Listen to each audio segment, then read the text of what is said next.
Olá, eu sou o Neto Vilar. E eu sou o Rick Bittencourt e esse aqui é o Checkpoint. É a primeira edição do Checkpoint, um programa que vai falar diretamente com os gamers que gostam de videogame não só como entretenimento, mas também como negócio e profissão. E a cada programa a gente vai trazer um convidado para conversar com a gente sobre o mundo dos games. No programa de hoje a gente vai conversar com o Diego, que ele compete em jogos de luta pela CNB, que é uma patrocinadora de gamers profissionais. E a gente vai falar também com o Assir Alves, que é o presidente da ACI Games. A ACI Games é uma associação criada para organizar e regulamentar a indústria de games aqui no Brasil. Para começar o programa, a gente vai ficar sabendo um pouco mais sobre as competições dos profissionais que competem.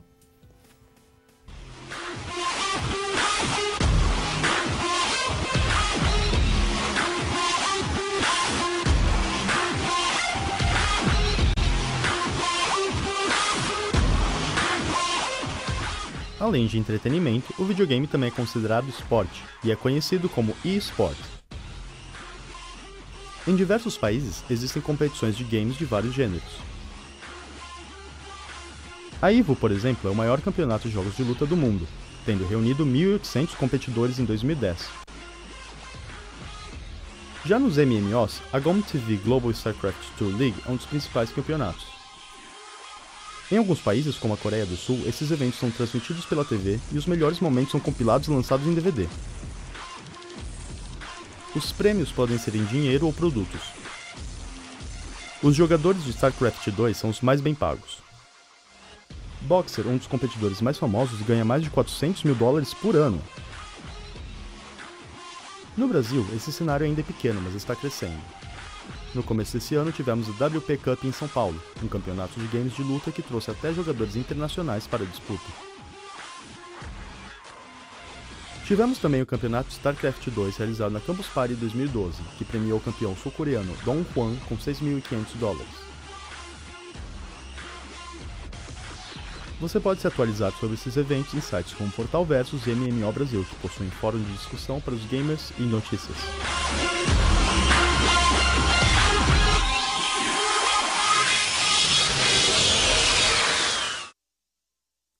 Estamos aqui com o Diego, que ele é mais conhecido pelo seu nome de competição, que é House, e ele compete nos jogos Super Street Fighter 4 Arcade Edition, King of Fighters 13, Street Fighter Cross Tekken pela CNB, que também patrocina StarCraft 2, Counter-Strike e FIFA.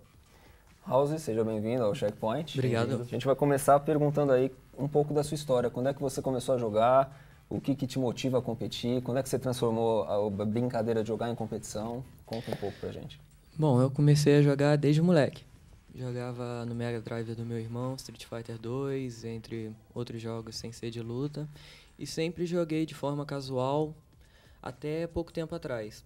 Há mais ou menos 4 anos atrás eu me mudei para cá, para São Paulo. E eu passei a frequentar um fliperama conhecido já não existe mais, no centro de São Paulo, a Venom.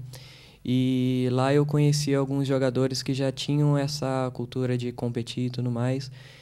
E comecei a colar com eles. Ficaram meus amigos de verdade, da vida aí. E um dia eles me levaram em um camp. Se não me engano, o primeiro camp foi na própria Venom. E a partir dali eu comecei a jogar.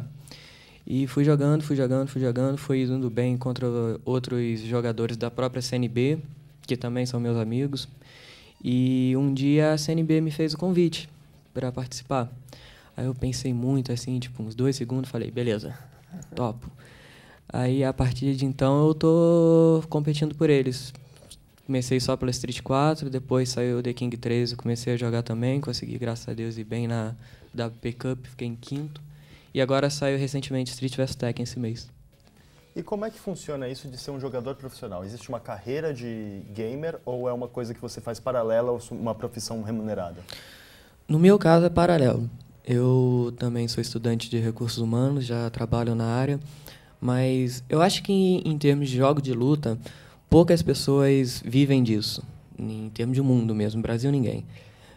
Algumas pessoas vivem, a grande maioria eu acho que tem a própria carreira e leva a sério também a carreira de gamer. Agora, a carreira de gamer a gente chama de, chama de esporte, não é isso? Uhum. E como é que é a comparação com o esporte tradicional? Porque se a gente pega um jogador de futebol ou um lutador, ele tem toda aquela rotina de acordar cedo, alimentação saudável, treinamento. E o competidor de game, como é que é esse processo para ele?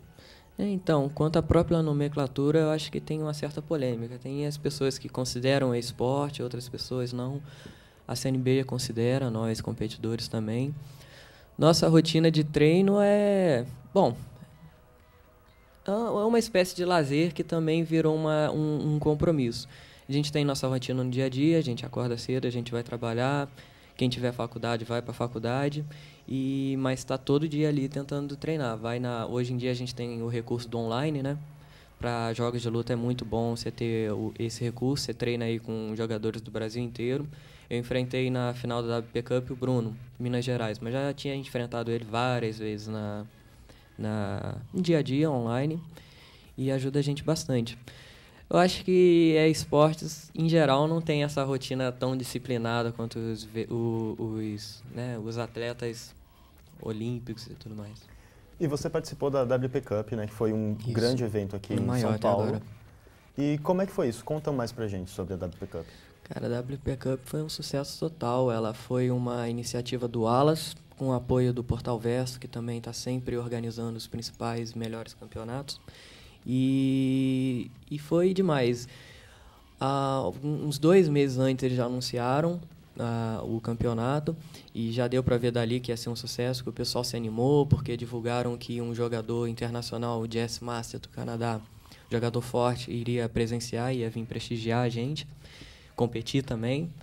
E chegamos lá, o negócio foi assim, abrir um novo patamar pra gente, porque o campeonato foi de uma organização, foi feito num hotel no centro de São Paulo.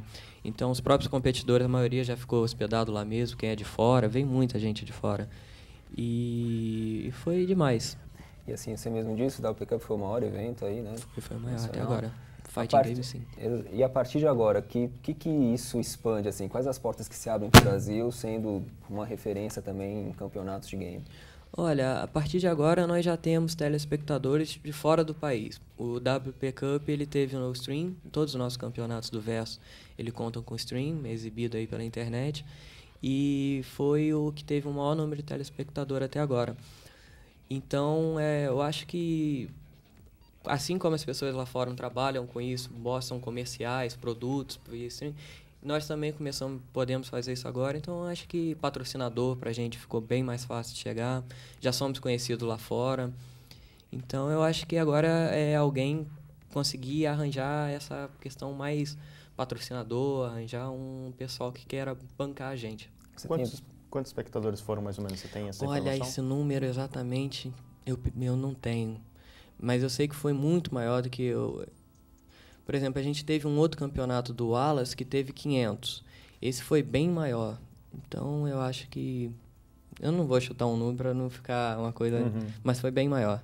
E, House, quem é que organiza esses campeonatos, geralmente? Com que intuito, além de promover a divulgação, o entretenimento?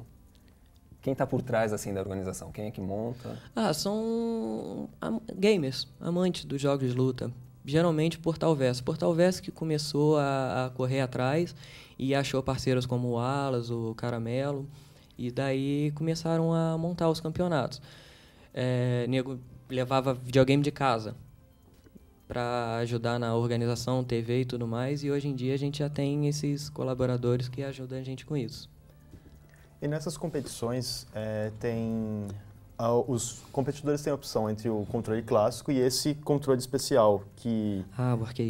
Como é que funciona esse controle? Qual a diferença dele para o controle clássico?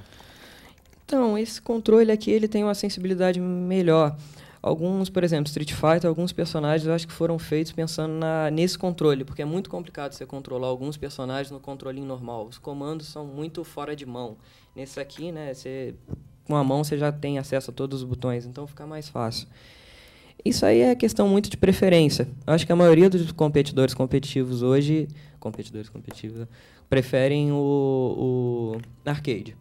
Alguns preferem, o próprio campeão da WP Cup, ele prefere o controlinho convencional. Ele chegou lá e jogou muito bem. Outros competidores de Marvel também preferem. Então, mas acho que hoje em dia a maioria está preferindo isso aqui. Eu prefiro, responde muito melhor. E agora falando em competição, então, lembrando do esporte, semelhança com os esportes tradicionais, como fica a questão da rivalidade, assim? A classe é unida entre nós aqui dos gamers do Brasil e os que vêm de fora? Há uma diferença, assim, aqui no Brasil a gente é muito mais amigo do que lá fora. Lá eu acho que tem uma rivalidade, assim, um pessoal que fica mais esquentado. A gente vê aí pro stream, às vezes, umas brigas, assim, que não são muito legais. A gente já vê mais pelo lado da amizade mesmo. Acho que a gente não tem essa cultura tão, assim, de pegar pesado. Entendi. Tá certo, então. Obrigado, Diego. A gente queria agradecer. Obrigado. A gente vai encerrar esse bloco agora e logo mais a gente volta. Fiquem ligados.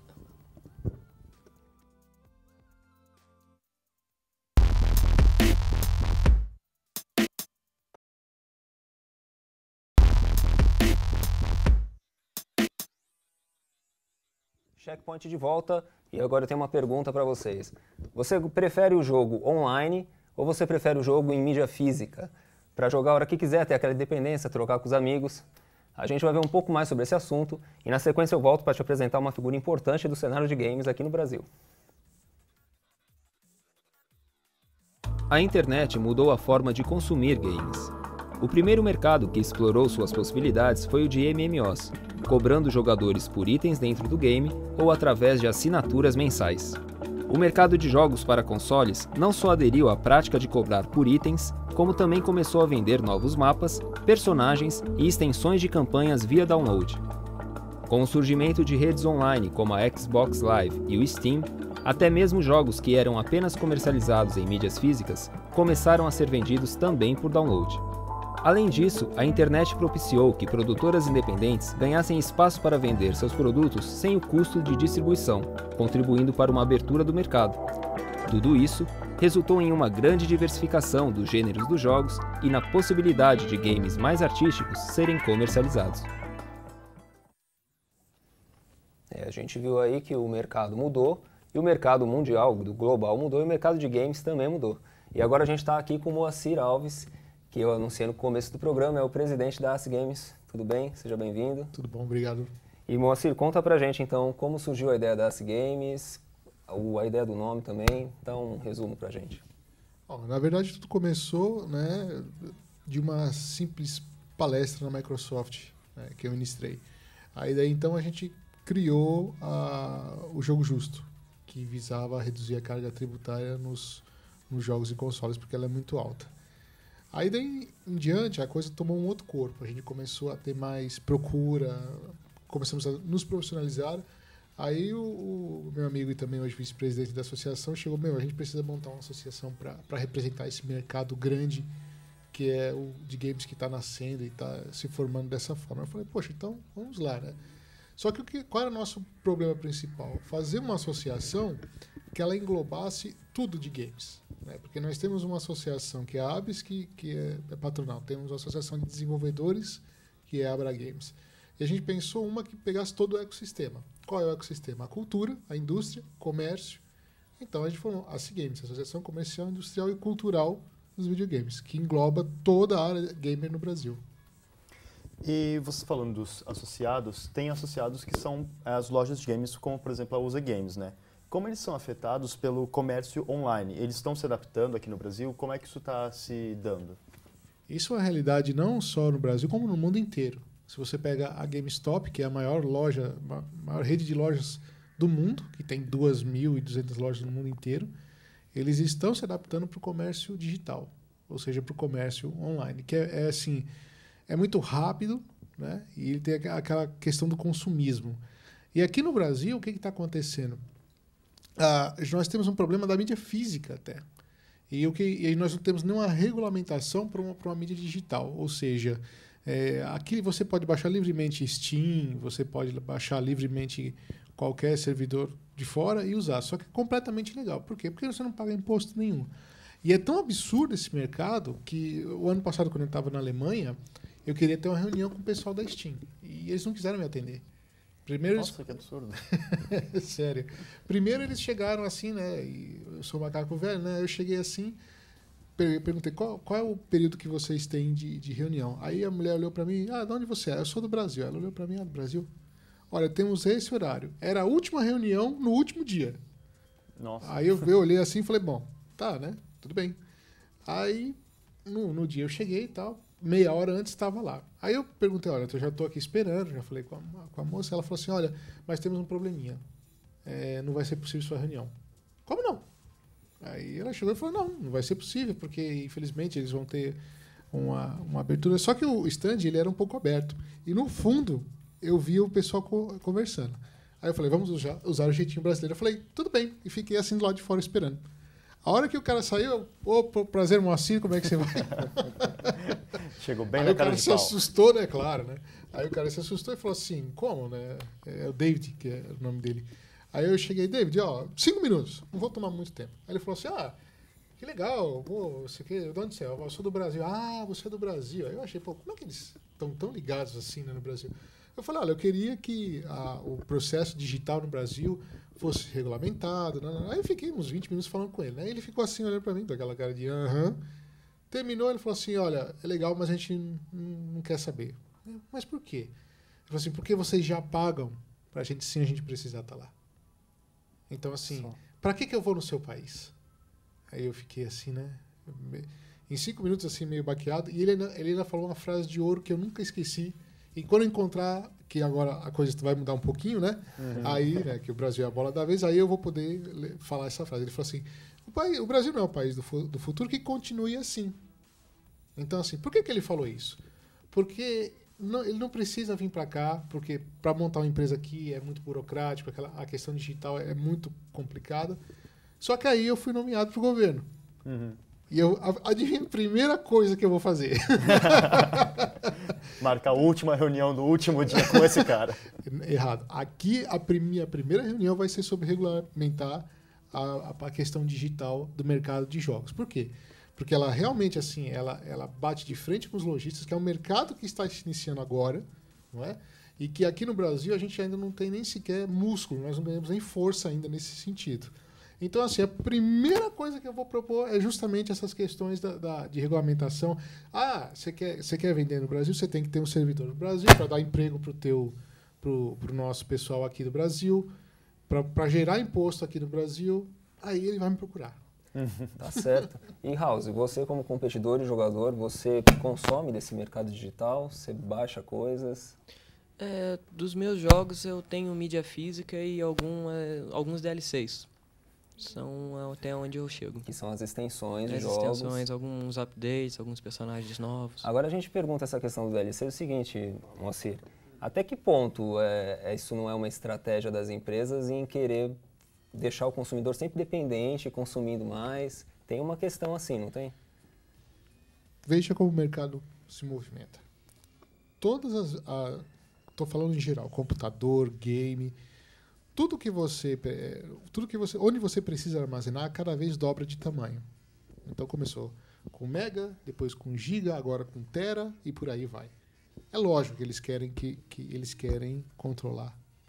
Eles querem ter o controle disso. Então, assim, por exemplo, semana passada a Microsoft lançou na Xbox Live Deus Ex por R$ 79,00. É uma mídia digital. Então, assim, qual é o trabalho que você tem? Apertar o botão, aqui é meu cartão de crédito, pumba, comprei.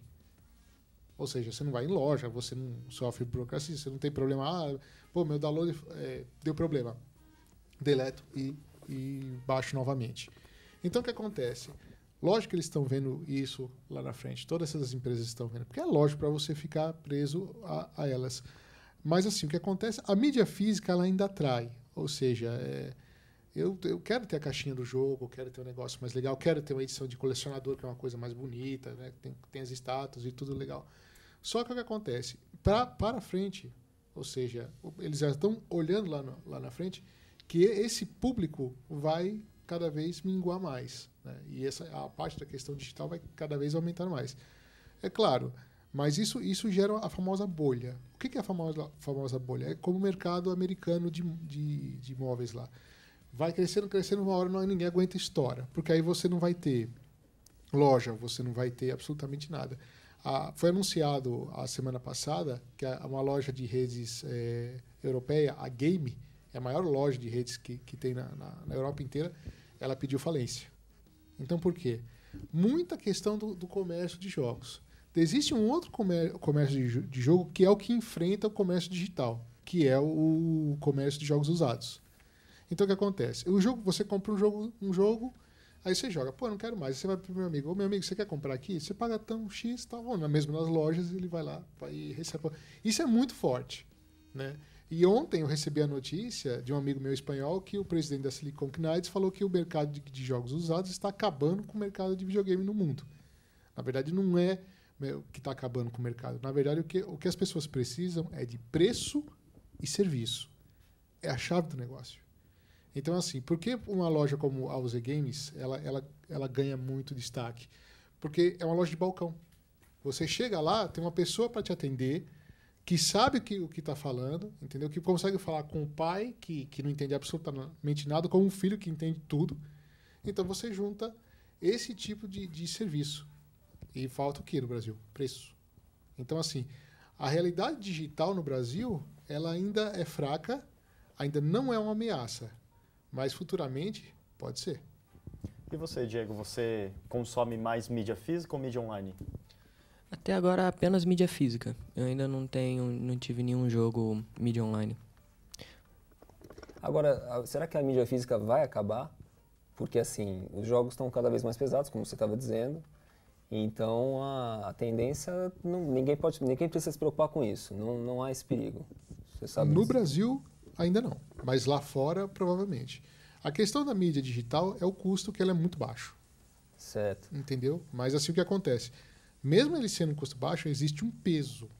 É a mesma coisa. Então, assim, para onde está indo esse limite todo de download, de armazenamento, entendeu? E isso é preocupante. Vai ter uma hora que, pô... E os jogos estão ficando cada vez mais sofisticados, eles precisam de cada vez mais espaço. Exatamente. Eu perguntei sobre a preocupação em acabar porque você já citou, você coleciona games. E tantos outros colecionadores, acho que tem essa esperança de estar sempre querendo aumentar a coleção e com consoles. Existe uma coisa muito interessante até sobre isso, que quando eu estava na Itália o ano passado, tem um projeto do museu Der Spiegel Museum, que é um museu digital da Alemanha, que representa a Europa inteira. Eles estão com um projeto excepcional chamado Keep, manter. O que é o projeto Keep? Todo esse tipo de mídia física, principalmente a mais antiga, por exemplo, um jogo de MSX de disquete 5/4. Esquece, aquilo vai acabar, a mídia vai deteriorar. Então, o que eles fazem? Eles mantêm isso nesse projeto Keep, que é um projeto de armazenamento. Se você vai no Museu Digital de Berlim, você chega lá, tem as televisões com emuladores, que hoje é uma coisa muito comum, que várias pessoas têm acesso aos emuladores. Então, para preservar essa memória, eles mantêm essa questão. E eu acho que no jogo atual também, quando passar a ser antigo, vai ser a mesma coisa. Então, assim, vai ter essa questão de sempre se manter a mídia. O jogo vai ficar vivo, mesmo com o emulador, a mídia física morrendo, o digital vai ficar. O problema é quem vai ter interesse de ver isso. E você também coleciona alguma coisa, House? Não, de jogos eu me desfiz há um tempo já do meu Mega Drive, do meu Master System que eu tinha, dei para os meus priminhos. Então, não colecionar, não tenho esse interesse. Mas agora os seus consoles atuais, você gosta de ter em mídia física? Você sente essa falta? Tem tudo baixado na internet? Eu sou mais a favor da questão da mídia própria online mesmo. Você pega, faz o download, eu acho bem mais confortável. Eu acho que se o futuro tende a isso, eu acho que está indo para um caminho bom. Agora, tem também essa questão de estar tudo online, os gamers reclamam que estão sendo monitorados, né? Que seria também uma estratégia de empresa para combater a pirataria. Como é que fica também? Você viu que o iPad 3 foi lançado, certo? Qual é a diferença do iPad 3 para os outros? Processamento, vídeo. Sabe por que eles fizeram isso? Por quê? Porque eles sabem que 83% do conteúdo que é baixado é jogos. E o que uma máquina precisa para jogos? Processamento e vídeo. Porque som é único. Você coloca MP3, WVA, qualquer sistema de som é único. Ele tem um espaço certo. Só que vídeo e processamento não. Eles precisam de algo muito maior. Então você pode dizer que o iPad 3 ele foi moldado por causa dos jogos. Mas como ele foi moldado? Porque eles têm o controle. Então é exatamente isso que acontece. Se você joga online, é lógico que tem alguém estudando o que você está fazendo. Isso é fato. Então, assim, para um jogo ficar legal como Street Fighter, que nem esse, se você olha o Street Fighter, é a mesma perereca dos primeiros de não sei quantos anos. O Metal Gear, que é o jogo mais famoso que tem, eu joguei o primeiro de 85 do MSX, é a mesma pererequinha. O bichinho vai de pi, aquele somzinho, blá, blá, blá. Então, o que acontece? Nada mais é do que apenas a sofisticação do convencional. Então, o monitoramento gera também benefícios, né? Exato. O pessoal tem medo de, você... Era que nem aquela questão do Facebook, né? Assim, que é muito interessante que as pessoas não focam. O pessoal chegar para mim, eu faço o check-in, né? Eu fiz o check-in aqui, falava assim, você tá lá. Não é isso. A questão de você fazer o check-in não vai dizer para a pessoa onde você está. É diferente, você quer compartilhar isso. Esse compartilhamento também é bom para o empresário que quer saber o que você quer fazer. Com certeza. É isso aí, tá aí os esclarecimentos do Moacir. A gente vai ter que terminar esse bloco. Você quer deixar algum último recado? Bom, o único recado que eu gosto sempre de deixar é assim, vá atrás dos seus sonhos. Né? Então, assim, eu não gosto de fazer jabá, eu não gosto de falar nada. Assim, então, eu gosto de fazer o seguinte, você tem um sonho, vá atrás dele. Quando eu comecei com game, meu pai falou, você vai fazer isso aí? Hoje eu vou para fora por causa disso. Tá certo, é isso aí. Obrigado, Moacir. Obrigado, House. Agora o break, daqui a pouco a gente volta com um review de um game brasileiro que tá fazendo sucesso, hein?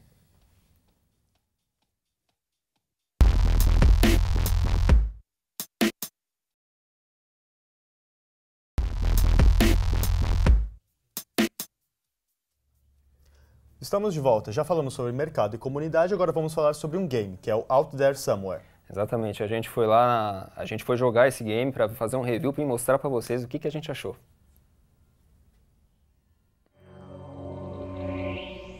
Out There Somewhere é um game brasileiro independente que remete à época dos jogos 16 bits. Ele tem esse tom nostálgico desde a arte de lançamento, que referencia as capas de jogos do Master System, até o estilo de apresentação da história, as músicas e os efeitos sonoros. Você começa controlando a nave do astronauta Yuri, como nos antigos scrolling shooters. Durante a batalha, você é atingido e cai em um planeta desconhecido. A partir daí, o jogo se torna uma mistura de puzzle e plataforma. A jogabilidade é baseada totalmente na sua arma de teletransporte, que inicialmente pode lembrar um pouco o Game Corpo, mas em Out There Somewhere tem um funcionamento diferente. Apesar de poucas ferramentas e comandos simples, que se resumem a andar, pular e atirar, não sentimos falta de mais variedade, pois o game demanda combinações complexas dessas ações. Todos os cenários exigem bastante lógica, estratégia e habilidade, mas para facilitar um pouco, você possui vidas infinitas, não deixando tão difícil como o saudoso Alex Kidd. Alguns desafios requerem um time muito preciso e podem levar bastante tempo para serem concluídos, o que aumenta a vida útil do game. Apesar disso, o tempo de jogo continua bem curto, em torno de 3 horas. Apenas em inglês, foi lançado para PC, custando $4,99. Ele também tem uma versão prevista para Mac, e a trilha sonora poderá ser comprada em breve. E a gente viu aí Out There Somewhere, é do estúdio Miniboss, que fica em Campinas, aqui em São Paulo, no interior de São Paulo. E é um estúdio que já vem se destacando aí com coisas legais aí nos últimos tempos, e o sucesso desse game não é à toa, né? E agora chegamos ao final do programa. E se você quiser rever esse episódio, é só ir no nosso canal no YouTube, que é youtube.com/programa Checkpoint. E no mês que vem, dia 27 de abril, a gente está de novo aqui ao vivo por download nesse endereço de streaming. Que o endereço de streaming é pt-br.justin.tv/checkpoint2012. É isso aí, até mais. Até.